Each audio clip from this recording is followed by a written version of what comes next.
We are going to start our talk about fluid resistance a little bit, and we have a lab, and we're going to do some practice problems as well today. Should be a pretty smooth class. It's been pretty smooth up to this point, so I just want to review some of the equations that we've dealt with. Previously, we were talking about fluid statics and fluid dynamics in Unit 6 and B, and in those units, we talked about ideal fluids, which meant that we ignored a lot of the factors that make fluids realistic. Ideal fluids do not feel any friction, ideal fluids do not mix or experience any turbulence, and ideal fluids cannot be compressed. So if we put them under pressure, their volume doesn't actually change. We're going to complicate that scenario a little bit by thinking about real fluids now. Of course, fluids do feel a little bit of friction or resistance to flow, and that is due to their viscosity. Viscosity is the resistance to flow due to internal friction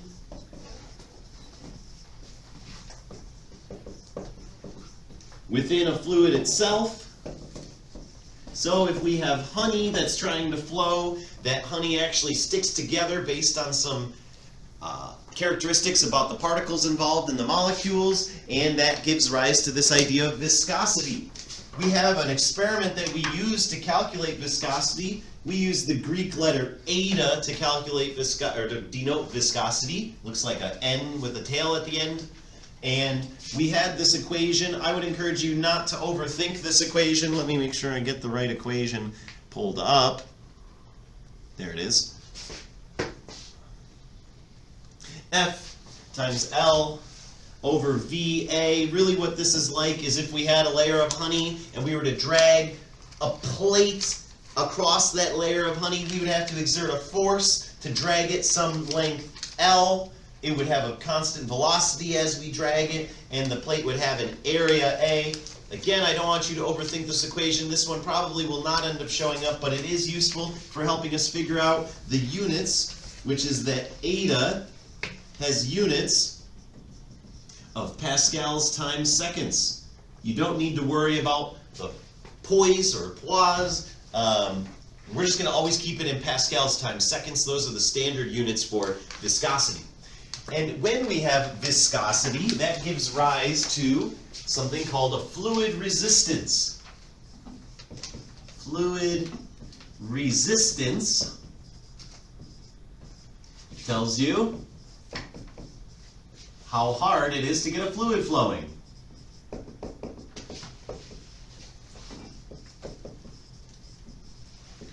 And this equation for the fluid resistance is probably the most complicated equation that we've had so far in physics. It says capital R, that's the resistance. Capital R equals 8 times the viscosity of our fluid times L divided by pi r to the 4th. And that works for a tube that we have that has some radius r. This little r is not the resistance, that's the radius. And when that fluid, let's say that it's honey, since that's the most viscous fluid that we deal with in our everyday common lives, if it's flowing through a pipe of length L, then that will give rise to our resistance. The longer that the pipe is, the more resistive this system is, the greater amount of resistance it will experience. And also, the radius matters too, so the wider that the radius is, the less resistance that we would feel based on this equation. And finally, we will notice that there is a pressure loss due to this resistance, according to the Poiseuille law, which is the one that we're going to hope to arrive at in our lab in the first half of class today, which says that we will lose some pressure due to flowing across a resistance. So these are the 3 equations that you need to know for this unit. That is our content overview. And now let's take a look at the experiment that we're going to do to try to find the Poiseuille law. Here what we have is a bucket of water, a lot of fluid right there, and it's going to flow through this series of tubes. And you'll notice that these tubes have been pinched off on the bottom path and this other path, so really all the fluid is just going to flow through one pipe of this length. So we will have a length, we will have a radius of our pipe. Water is actually somewhat viscous, not as viscous as honey or motor oil or maple syrup, but it does have some viscosity, so this system will have a resistance, and we're going to figure out how close we can get to measuring that resistance for this system once we get this fluid to start flowing. Can I have each table grab a whiteboard for me? We're going to do a little bit of thought exercises before we get into the lab today.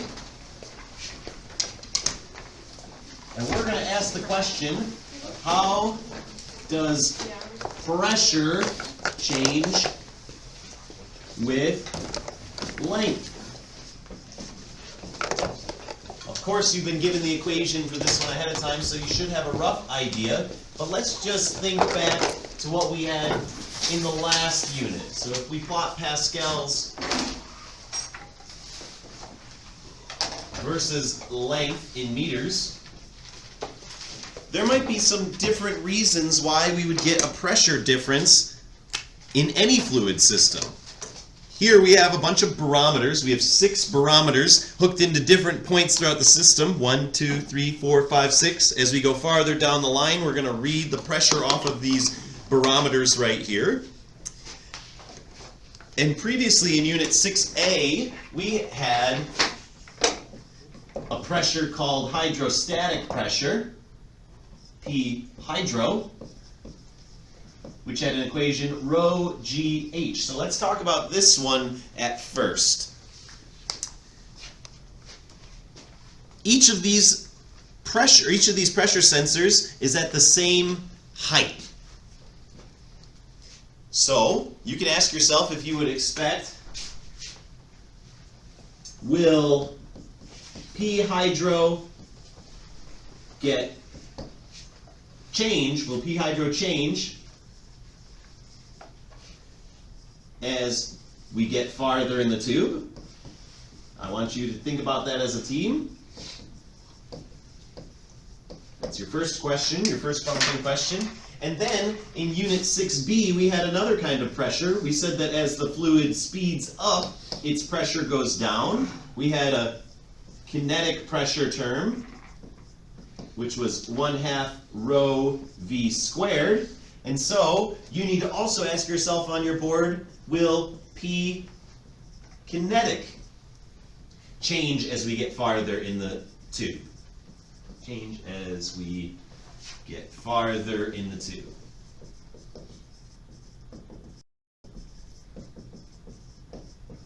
I want you as a table to answer those 2 prompting questions first off. Do you think that the hydrostatic pressure at points 1, 2, 3, 4, 5, and 6 will change? Do you think that it will have a greater hydrostatic pressure, a lower hydrostatic pressure, or constant? And then also, do you think that the kinetic pressure piece, based on the speed of the fluid flowing, will be different here, here, here, and here?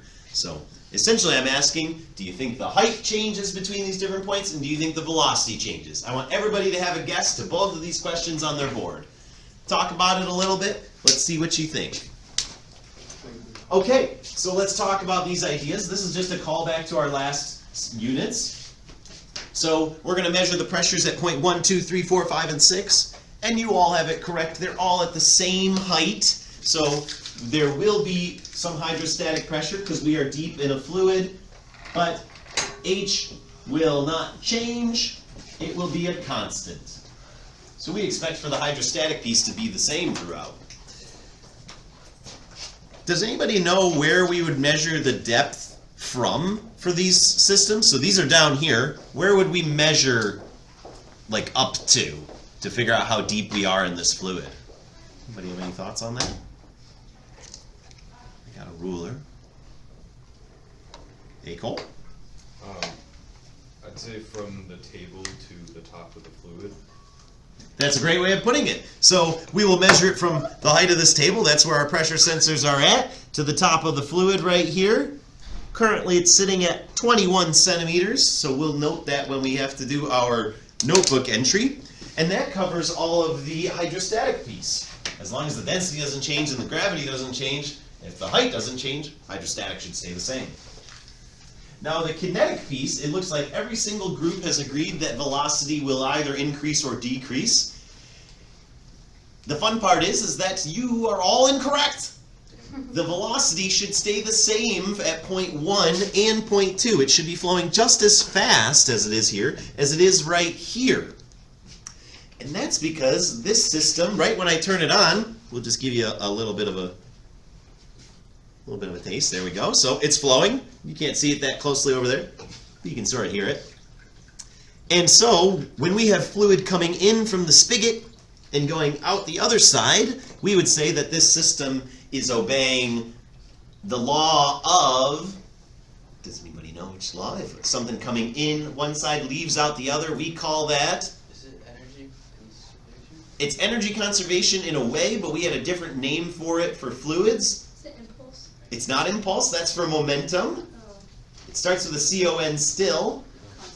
Continuity is the one that we're looking for. So, if we have continuous flow in this system, however much water comes in at point 1 will be the same amount of water leaving at point 2, we could say that the flow will be continuous, or the flow rate will be the same at any 2 points in the system. There's nowhere else for it to go. There's no air bubbles sneaking in there, so whatever comes in has to go out. And we can relate that to our velocity by thinking V1 times A1 equals V2 times A2. So if we are to obey continuity, and the area of the tube right here is the same as the area right here, the velocity actually must be the same.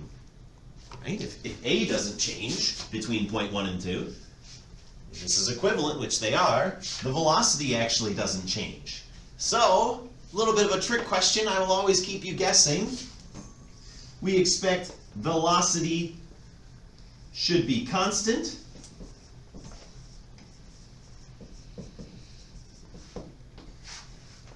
It does not slow down, actually.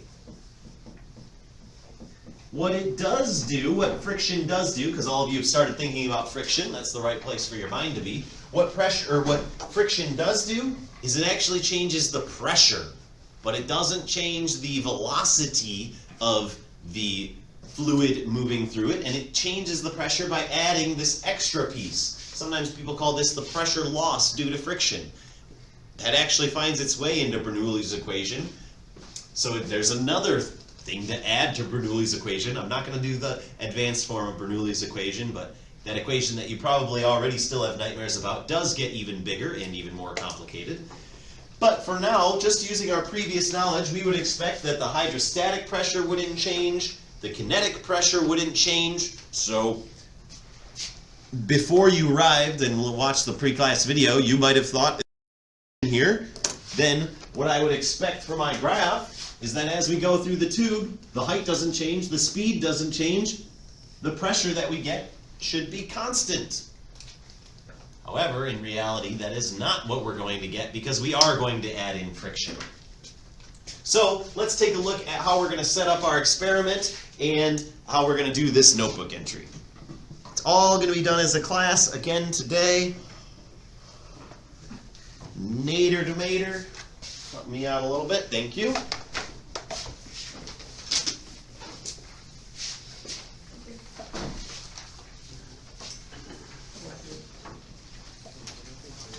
So I'm going to start off talking about the notebook entry, and then we'll take our data. Here we go. Today's notebook entry is called Go With The Flow. We out here vibing.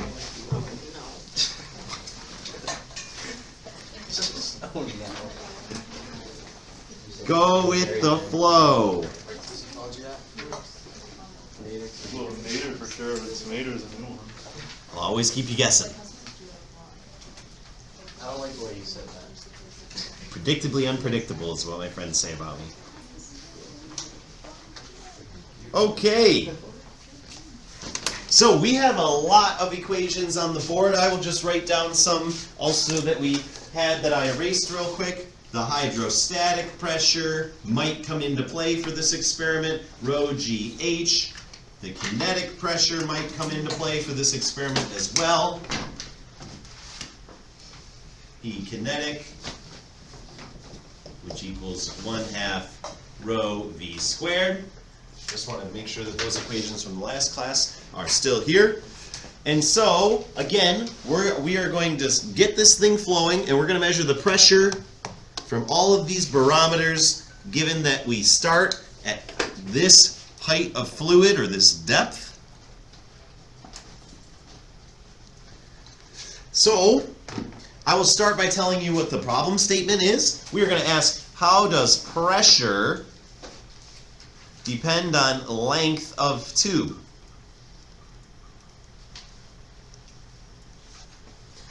And there are going to be a whole lot of constants and a whole lot of measurables for this lab. So let's start brainstorming. I think there's like 8 ones that we could list here. So, start throwing some spaghetti at the wall. We'll see what sticks. Jason. Gravity.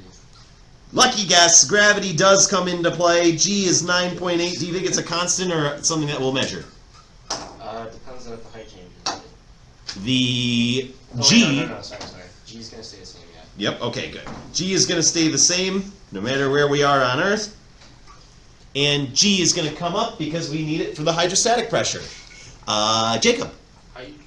Height. Do you think that that's going to stay the same or change? As it drains, the water will decrease, so it'll change. It does change, that's right. But you answered that correctly. Just for the sake of making our experiment a little bit simpler, we're going to assume that it doesn't change much. So we are going to list that as a constant, but you're correct. As it drains, it does go down, for sure. And I already measured that for you. Currently, it is 21 centimeters. You want it in meters? I want it in meters. That is correct. Very nice. You're a physicist. Well, sometimes the expert TA asks for centimeters. For sure, for And sure. then they confuse. Darn those expert TA people.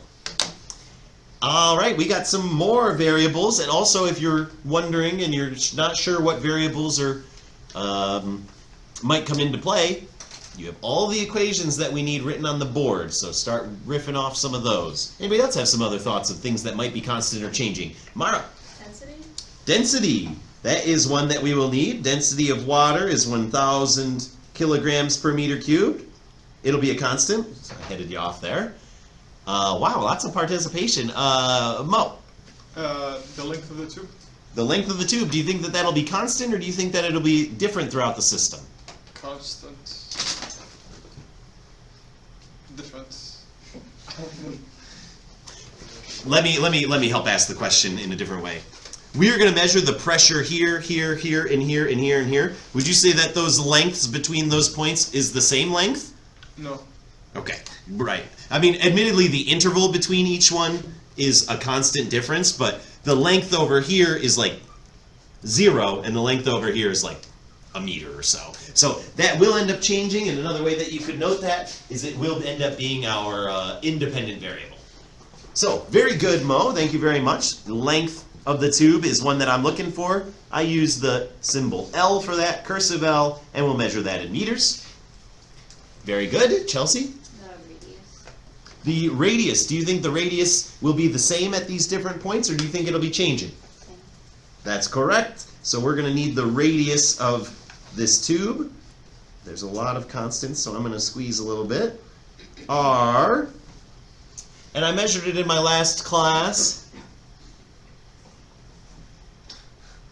It is 0.0021 meters. This is a very precise measurement, actually. You really got to be careful about that.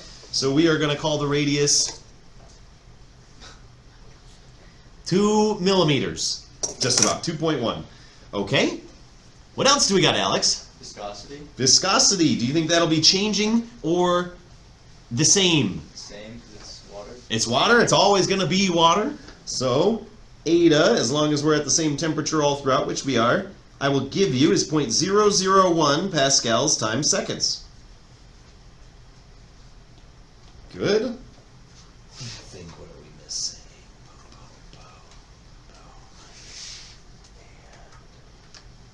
Okay. think that there's 3 more that I'm still looking for. Tyler. Pressure. Do you think that that'll be the same or different, constant or changing throughout this system? Changing. It is changing because it's in our problem statement. That'll be our dependent variable. So we definitely are going to need to measure pressure in this one, of course. Capital P, measured in pascals. Mara? Velocity. Velocity is one that we could get. That is going to be little v. It'll end up being constant throughout for the reasons that we mentioned before, for the reasons that we mentioned earlier. As of right now, I'm going to leave that as a blank. We could figure it out. We'll see if we need it. We're going to need to calculate it if we do. Any others? Area. We will need the area. Well, why do you... I was just looking at the viscosity equation. Nice, good point. Area ends up showing up in that viscosity equation. And if resistance is, oh no, that's not pi r squared. Never mind. The reason why I'm not going to write it, it is true, is because we have radius up there, and so we can calculate the area. Totally legit. Okay? Mara? Flow rate. Flow rate is another one that I was looking for. I was looking for Q. We need to know how much stuff is flowing through there, because Q does show up in the law that we're trying to get to, the Poiseuille law. And to figure that out, we will need the volume that flows in some amount of time. So I'm going to have Nate help me out by timing the volume in a little bit. And let me just make sure that we got them all, because there is a lot to keep track of. Rho, G, H, rho, V. Good. We got eta, L, R, and Q. Okay, these are all of them. These are all that we need. So, of course, we could list other ones like temperature, and the temperature will change the viscosity of this by a fair amount, and other aspects about the fluid, but for now, that should suffice for this experiment. That means in our independent and dependent variables on the table, we'll have length in meters and pressure in pascals. Make sure you fill in your data table with those variables up there. I'm not going to sketch the experimental setup for you. You all have figured out how to do that. Great work. Soon we will get this Q number, which will be in meters cubed per second, or maybe we'll see what units we get it in. Might be easier for Nate to do milliliters. And I want you to go down to your graphical prediction now, and as a group, take a guess for me at what you think the pressure will do versus the length. And I will give you a hint that I am going to zero out the atmosphere, so the atmosphere will go up in these calculations. So I'm going to zero my force sensors while I'm at it, and I want you as a group to come up with what you want to predict. When you do make your prediction, please give a brief explanation, but also, if you think that there will be a pressure in the system in the beginning, please explain to me what your intercept means, like where you think that comes from, and take a guess at what your slope will be. So let's take 3 minutes or so to discuss our predictions as a group. Go! Okay, let's have your attention. Sounds like some really nice talks, honestly. So keep up the good work in terms of your engagement. That's fantastic. Here you can see that we have Logger Pro measuring out 6 different pressures. We're going to measure 6 different pressures and see how they change for the beginning of the tube to the end of the tube. That will be as a function of length.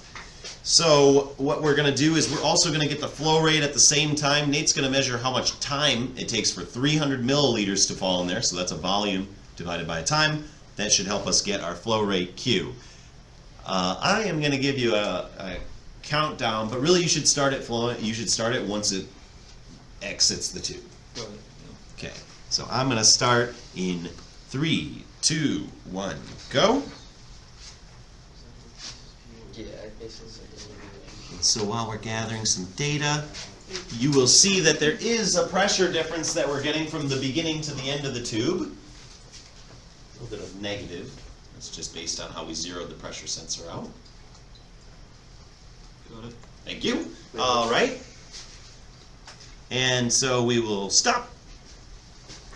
So first off, before we even actually put down our numbers and gather our numbers from this data, you'll see that at the beginning length of the tube we're at a higher pressure, and then as we go farther into the tube, the pressure goes down.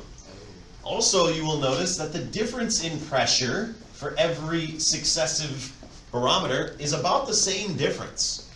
So in other words, this should show you that we probably are expecting a linear relationship between pressure and length. But let's see how the numbers actually show up.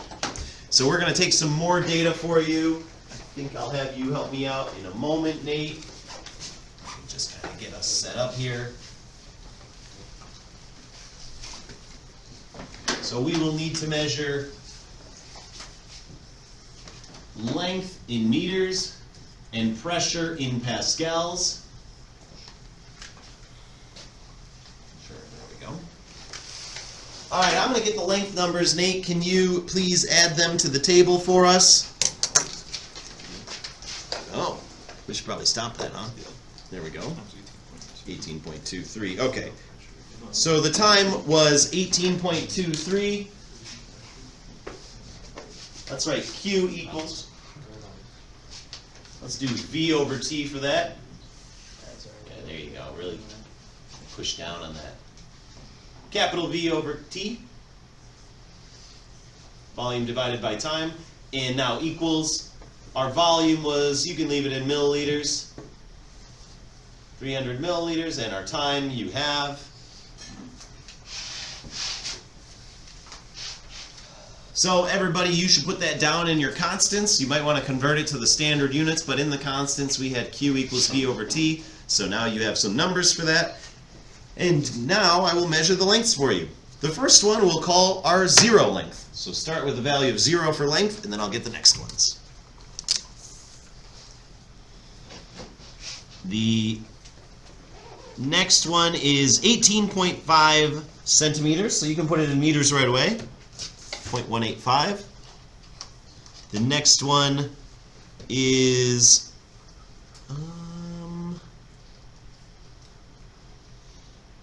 yeah, that looks like 19 centimeters. So add that to 0.185 plus 0.19. 0.375, Nate. Next one. We will add 0.195. Next one is 50 or 0.57.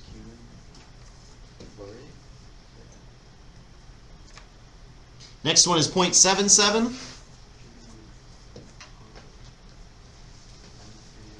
And the last one is 0.96. Okay?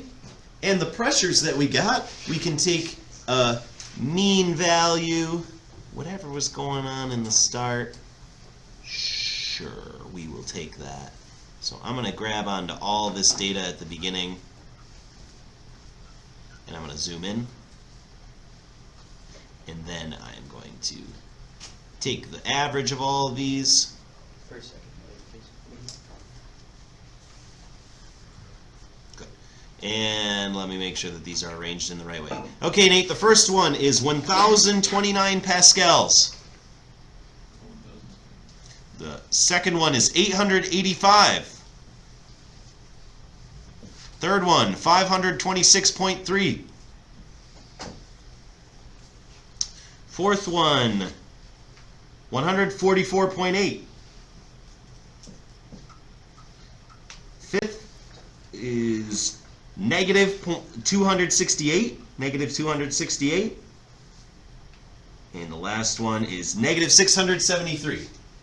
So the reason we're getting negative pressures is because I zeroed them, trying to take out the atmosphere. Maybe I over-zeroed it and took out a little bit extra, but the numbers should still come out nicely. We're trying to get a good slope for this data. So let me switch over. We don't need that anymore.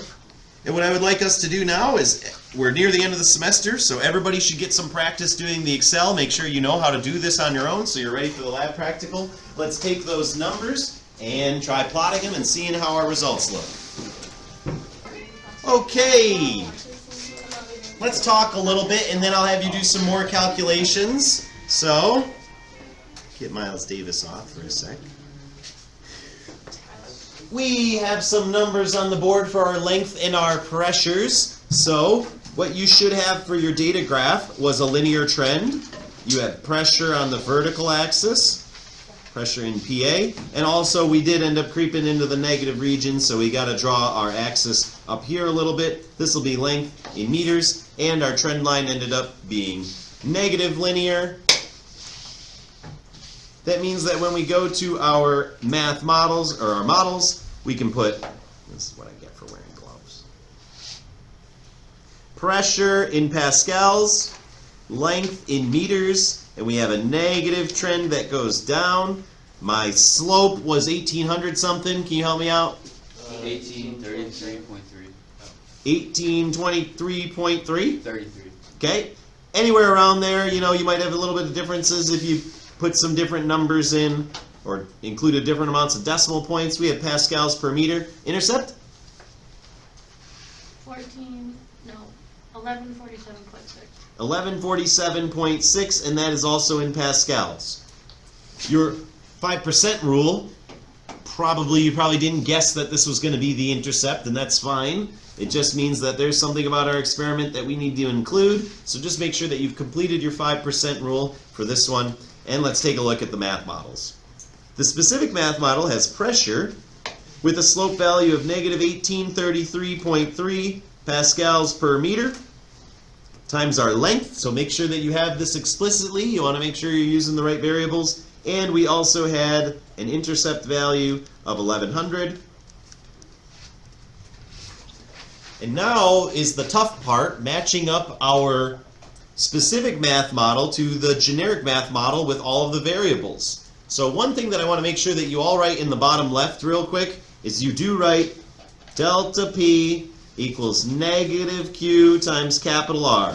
That is the equation that we're looking at right now. So just make sure that that's in a box somewhere and that we say this is the Poiseuille law. That's the one that we really want to have written down somewhere. This means that pressure will be lost due to friction. And now let's match up our actual equation. We need pressure equals some slope, for now I'll call it K, I'm about to erase it in a sec, times L plus some initial pressure, P0.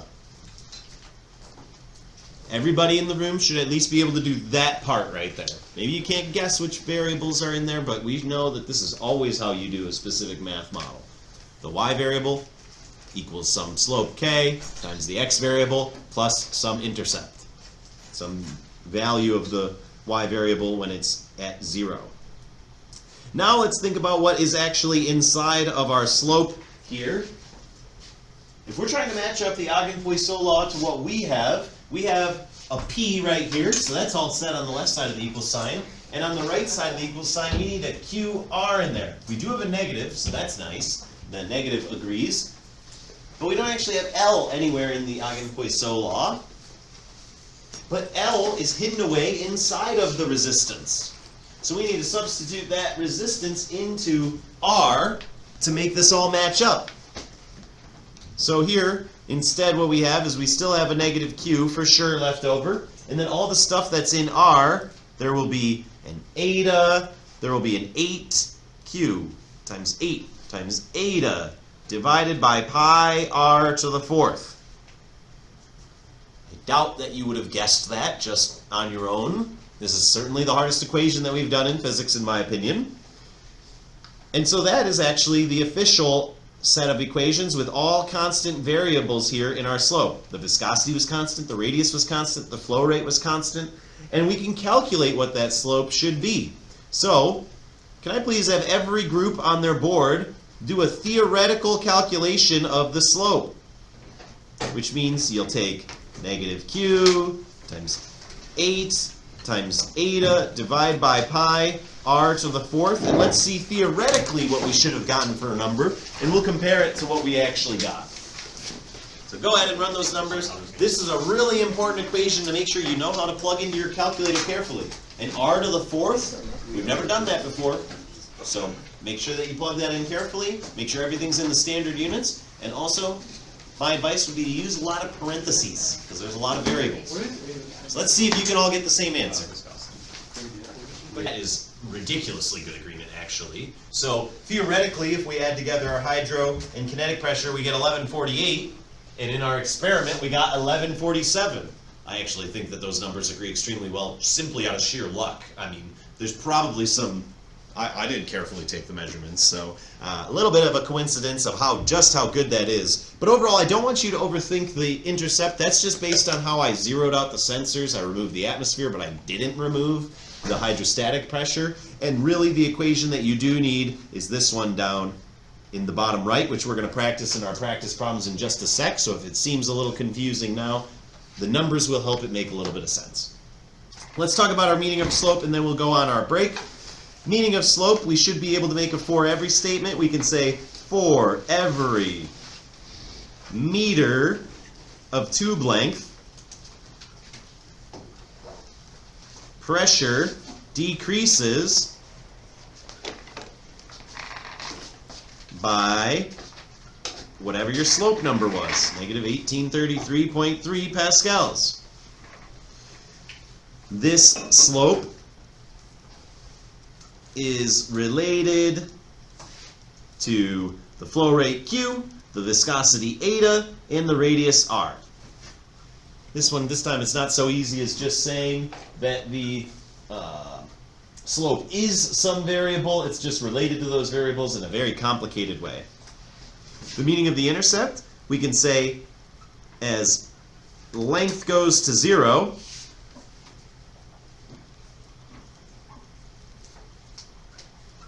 the pressure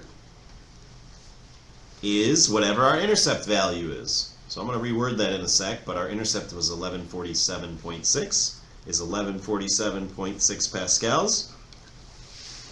And we can say this is residual pressure from hydrostatic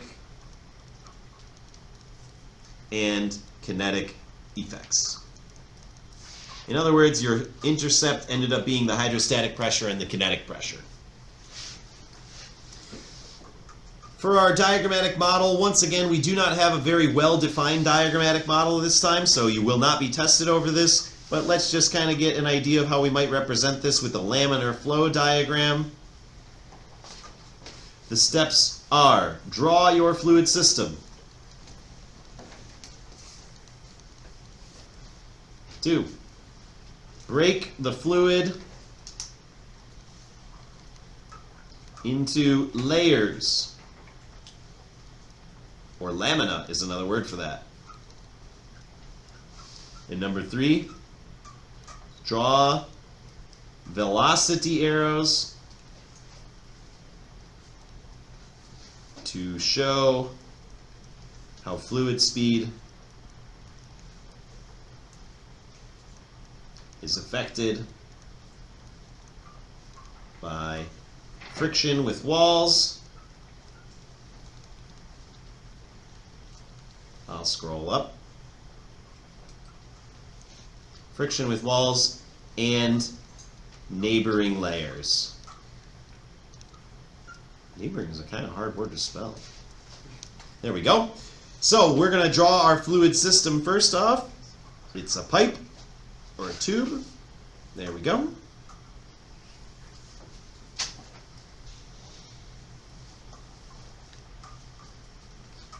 And now we want to break up this fluid into several different layers. So I'm going to take a little chunk of it and turn it into 5 different layers. 1, 2, 3, 4, and 5.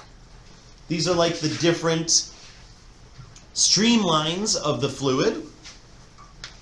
And they will move with the velocity, and the ones that are closer to the walls will have a slower velocity because they experience friction with the walls. But then the ones closer to the middle move a little faster, and the one in the middle moves the fastest because it experiences the least friction with surrounding layers. So here we would say that this is laminar flow. It's not turbulent yet, that's next week. This is laminar flow, where layers do not mix.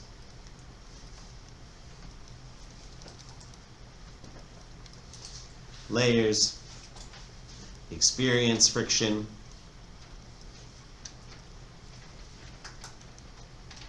with the walls of the container. Again, this is not a formal diagram. This is not one that you'll be tested over, but it's one that you'll often see in textbooks and sort of gets at the idea of friction.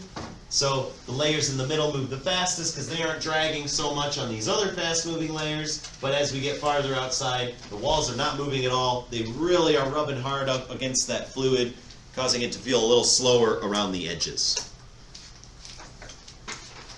Okay, that will cover our lab portion for the day. It's 3:22. We're going to take a 5-minute break. We got practice problems. They ended up going pretty quick as well. So I will see you back here at 3:28.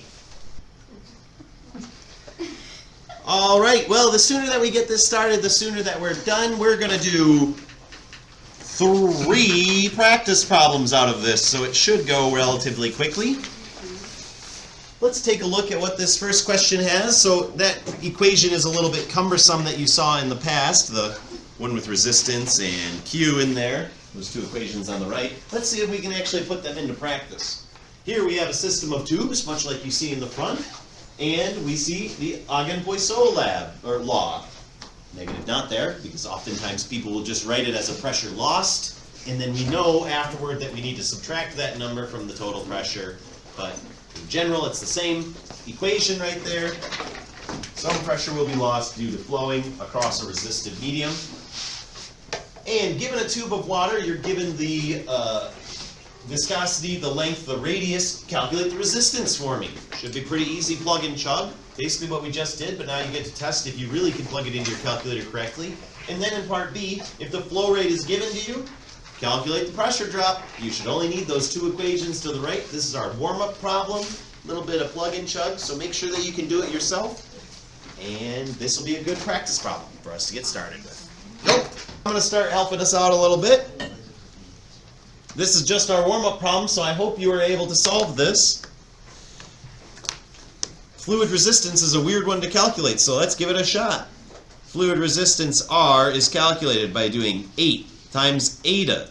Eta for this is 0.001 Pascal times seconds. L, we were told for this tube, is pi centimeters long, or 0.0314 meters long.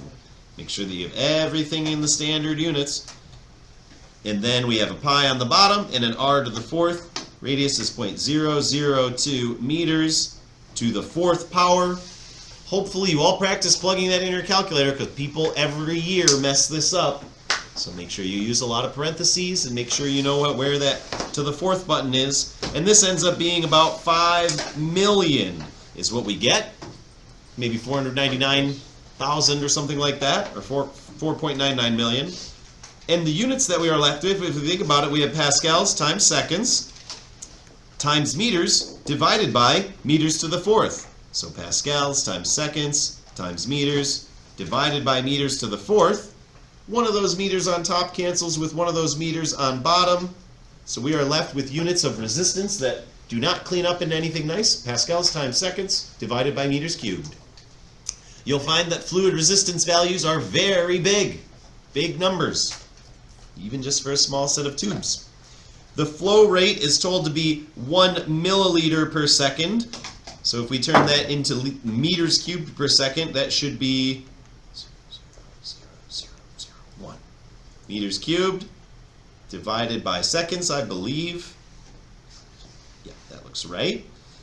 And if we plug that in to calculate our pressure drop, we can do 0.000001 meters cubed per second times 5 million Pascal seconds over meters cubed. And what we are left with ends up being a delta P of about 5 pascals. That's how much pressure was lost just due to friction in this little tube. It is lost, so it does end up being negative, but for right now I just kind of care about the size of that number. And that is our warm-up practice problem. A little bit of plug and chug. That was talking about water in a series of tubes. Now let's try thinking about a different fluid in the human. basically the same problem, but with numbers that are more representative of the aorta in your heart. The aorta has an average diameter and length given to you, and the viscosity of blood, it flows less easily than water does, so it has a higher viscosity. For part A, you need to calculate the speed, V, through the aorta. That problem actually, you don't even need anything that we've learned today. So everybody in the room, even if you're uncomfortable with what we did today, should be able to do part A here. That's just a callback to Unit 6B. Should feel a lot like an expert TA problem. And then in part B, you need to calculate the resistance, capital R. And in part C, you need to calculate the pressure drop just as blood flows through 10 centimeters of your aorta.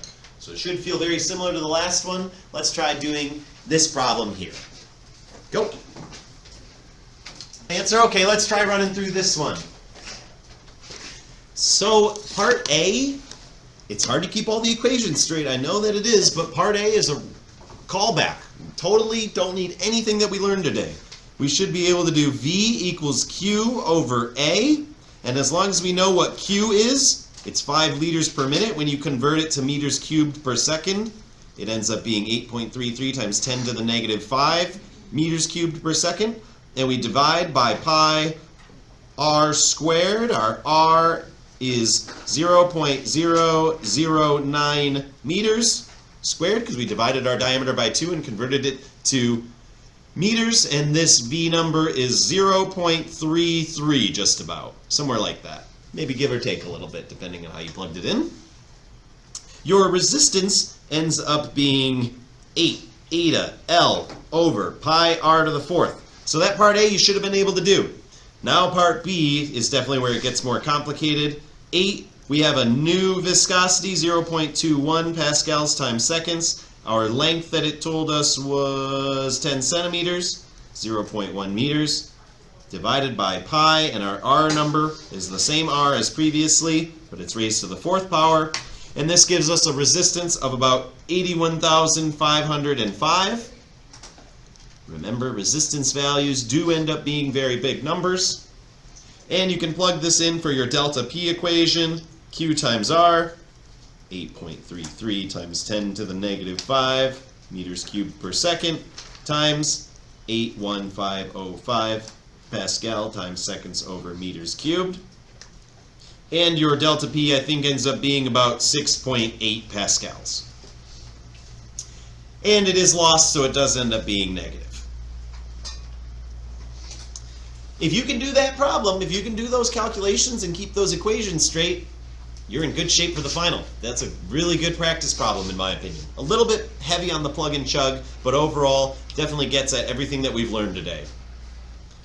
We are going to continue moving through. We're going to skip 3 because it's the same as what we've already done. We're going to skip 4 because it's the same as what we've already done in numbers 1 and 2, and 5.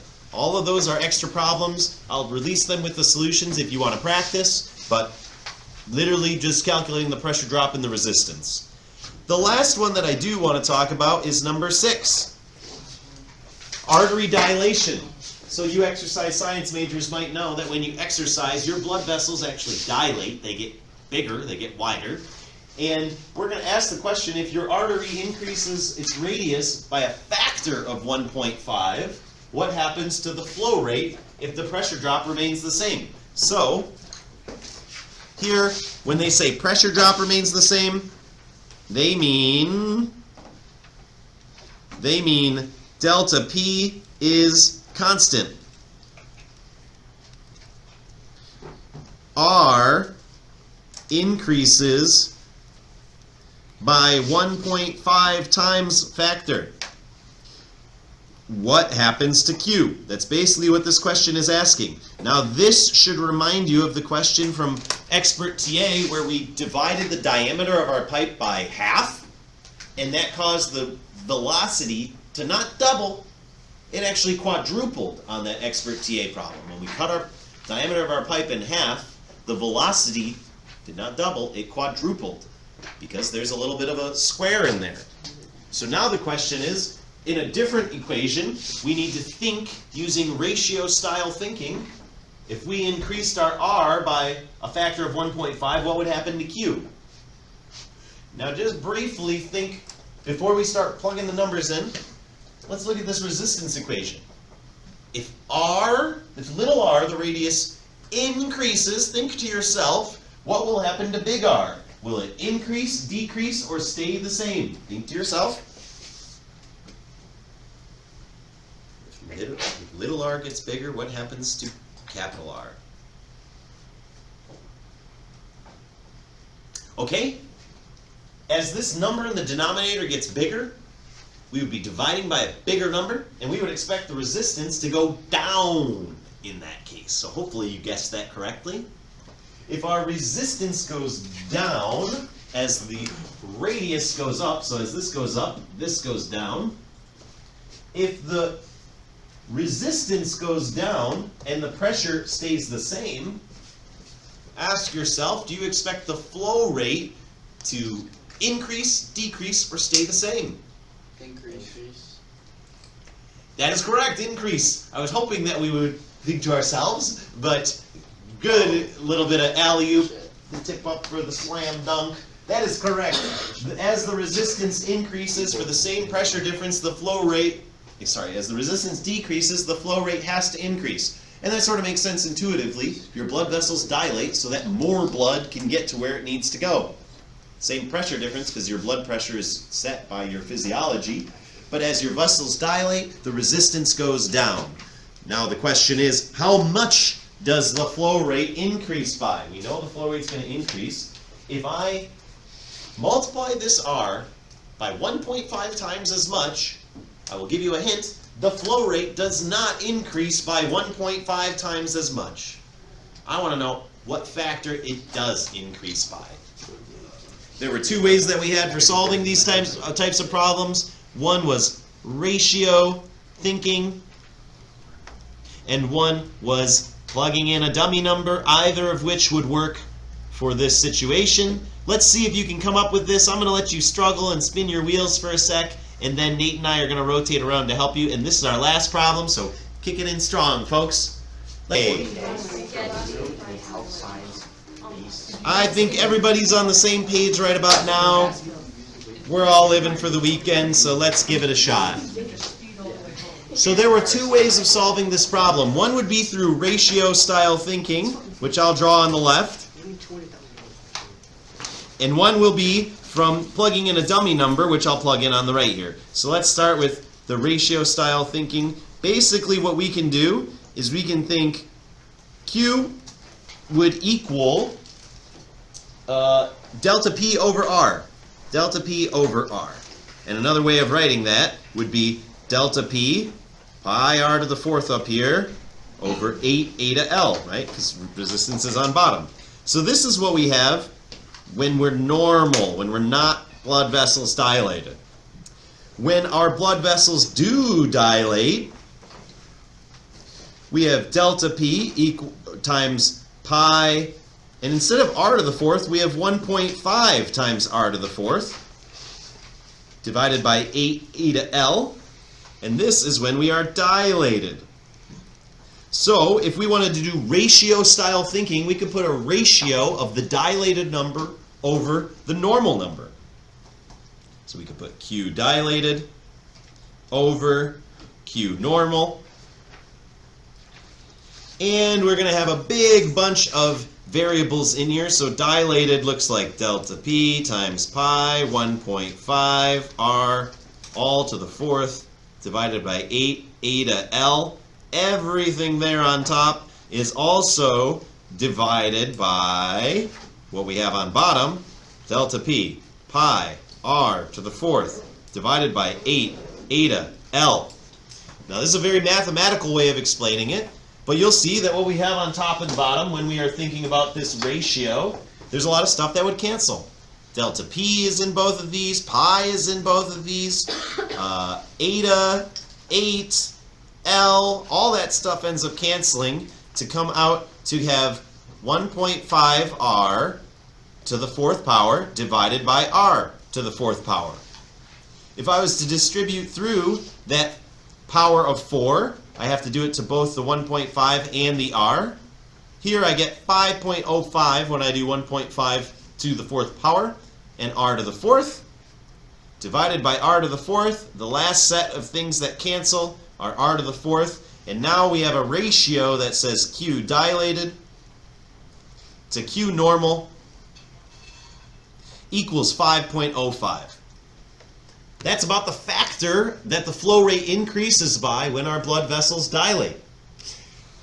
Now, the easier way to plug this in would be to do something similar and ask yourself, what would Q normally equal if I plugged in just some dummy numbers here? Oh, there we go. Some dummy numbers. So I have Q is equal to delta P pi r to the fourth over 8 eta L, and I am just going to plug in 1 for every single number. This is what we do when we plug in dummy variables. We just say, I want this one to equal 1 and this to equal 1, so here I'm going to substitute some stuff. Delta P, let's just say it equals 1 times pi. R, let's say that it equals 1 to the fourth power, divided by 8 times 1 again. I'm just plugging in any random number. The length could be 1 meter, the viscosity could be 1, and let's see what number I get. I'll basically have pi divided by 8 for this, and I get a number that is 0.393. Sure, it'll be meters cubed per second, but I'm not even going to include the numbers for right now because we plugged in a bunch of random numbers. And for the dilated numbers that I would plug in, everything would still be 1, except for the radius where I would plug in 1.5. 8 times 1 times 1. And let's see what we get this time. Now I get 1.5 to the fourth power times pi divided by 8. And here I get 1.99. And if again I was to think about what Q dilated divided by Q normal looks like to set up a ratio, we would see that I would have 1.99 over 0.393 just by plugging in the most random numbers I could think of. And once again we arrive at 5.05. So both methods verify whether we thought about it in terms of an exact precise ratio and canceled all the variables that were the same and just increased our radius from r to 1.5 r, we still get a ratio for the dilated to normal blood flow rates of 5.05. Or if I just plugged in a bunch of numbers, 1, which is probably the way I would advise you to do it if you're confused by problems like this, and we set up the ratio of the new value to the old value, we also get that it changes by a factor of 5. This is also a problem that I would advise you to practice doing before the final exam, because I think these are very reasonable problems. I think this one in particular is a little complicated, because not only are we changing by a factor of 1.5, which is already hard to think about, like doubling, we can handle that if I multiply it by 2, but multiplying it by 1.5 is a little bit more complicated. And also the equation that we're actually dealing with is a behemoth of an equation. So the reason why it doesn't end up increasing by only a factor of 1.5 is because it's raised to this fourth power. So you got to be very careful about exponents in these types of problems. All right, that is all that we're going to do for class today. Thank you for your attention. Please make sure all the whiteboards are returned to the rack and all the computers are shut down. I hope you have a great break, and I will see you on Tuesday. Thank you. Thank you.